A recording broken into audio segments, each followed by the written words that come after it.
ശ്രീ പ്രശാന്ത് മാധ്യമപ്രവർത്തകൻ നമുക്കൊപ്പമുണ്ട്. പ്രശാന്ത്, എത്രത്തോളം ശക്തമായൊരു നീക്കം ഇടതനുകൂലമായി സമസ്തയിൽ നടക്കുന്നു എന്ന് വേണം കരുതാൻ ഈ പ്രതികരണത്തിൽ നിന്ന്, പ്രസ്താവനയിൽ നിന്ന്? അങ്ങനെ ഒരു ശക്തിപ്പെട്ട നീക്കമുണ്ടോ? വാസ്തവത്തില് ഉമർ ഫൈസി പറഞ്ഞ കാര്യങ്ങള് തെരഞ്ഞെടുപ്പുമായിട്ട് നേരിട്ട് ബന്ധമുള്ള കാര്യങ്ങളൊന്നുമല്ല. പക്ഷേ സമസ്ത കുറെ കാലമായി ഉയർന്നിപ്പോരുന്ന പ്രശ്നങ്ങൾ തന്നെയാണ്.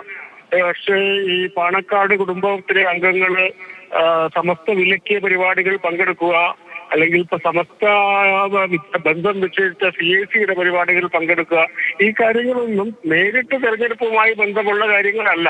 മാത്രമല്ല, ഈ ഘട്ടത്തിൽ പറയുമ്പോൾ ഇപ്പോൾ ഈ പരസ്യപ്രചാരണം അവസാനിക്കാൻ 3 ദിവസം മാത്രം ബാക്കി നിൽക്കെ, പോളിംഗ് ബൂത്തിലേക്ക് പോകാൻ 5 ദിവസം മാത്രം ബാക്കി നിൽക്കെ അദ്ദേഹം പറയുകയാണ്, അതും പാണക്കാട് നേതൃത്വത്തെ നേരിട്ട് വിമർശിച്ചുകൊണ്ടാണ്.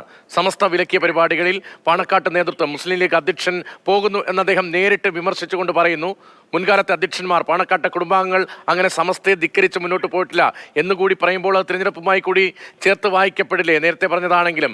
രണ്ടാമത്തെ കാര്യം, പൊന്നാനിയിലെ സ്ഥാനാർത്ഥി സമസ്തയുടെ സ്ഥാനാർത്ഥിയല്ല, പക്ഷെ അദ്ദേഹം പറയുന്നതിൽ കഴമ്പുണ്ട് എന്നുകൂടി പറയുമ്പോൾ അത് തിരഞ്ഞെടുപ്പുമായി ചേർത്ത് വായിക്കേണ്ടി വരില്ലേ?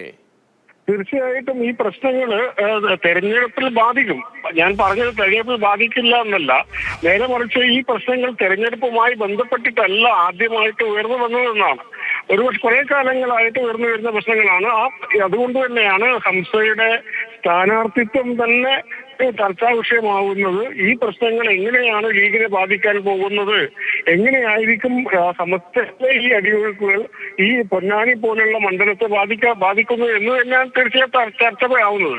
അപ്പൊ ഈ പാണക്കാട് തങ്ങന്മാർ എന്തുകൊണ്ടാണ് സമസ്ത വിലക്കിയ പരിപാടികളിൽ പങ്കെടുക്കുന്നത് എന്നുള്ള ചോദ്യങ്ങളൊക്കെയും മുമ്പും ഉണ്ടായിട്ടുണ്ട് എന്നുള്ളതാണ്. അതായത് അതിന് ലീഗ് കൊടുക്കുന്ന ഒരു മറുപടി, അല്ലെങ്കിൽ പാണക്കാട് കുടുംബം കൊടുക്കുന്ന മറുപടി എന്നത്, അവര് സമസ്തയുടെ മാത്രം നേതാക്കന്മാരല്ല, മുസ്ലിം ലീഗ് എന്ന പൊതു പ്ലാറ്റ്ഫോമിലെ നേതാക്കന്മാരാകുമ്പോൾ മറ്റു സംഘടനകളുടെ പരിപാടികളിലൊക്കെ പങ്കെടുക്കേണ്ടി വരും. പക്ഷെ ഇതിലുണ്ടാകുന്ന അടിസ്ഥാന വൈരുദ്ധ്യം ഇതാണ്. ലീഗിന്റെ പ്രസിഡന്റ് ആയിരിക്കുമ്പോൾ തന്നെ സാദിഖലി തങ്ങൾ സമസ്തയുടെ പോഷക സംഘടനയായ SYS-ന്റെ സംസ്ഥാന പ്രസിഡന്റ് കൂടിയാണ്. അപ്പൊ അങ്ങനെയുള്ള വൈരുദ്ധ്യങ്ങളൊക്കെ ഉണ്ട്.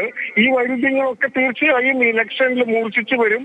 അതുകൊണ്ട് ഈ പ്രശ്നങ്ങൾ തെരഞ്ഞെടുപ്പ് കൊണ്ടോ അല്ലെങ്കിൽ ഏതെങ്കിലും ഒരു സംഭവങ്ങൾ കൊണ്ടോ അവസാനിക്കുകയൊന്നും ഇല്ല. ഇത് ഒരുപക്ഷെ തെരഞ്ഞെടുപ്പിന് ശേഷം വളരെ മൂർച്ഛിക്കാൻ സാധ്യതയുള്ള ഒന്നാണ് ഈ സമസ്തയും ലീഗും തമ്മിലുള്ള പ്രശ്നം എന്നാണ് ഞാൻ പറയുന്നത്.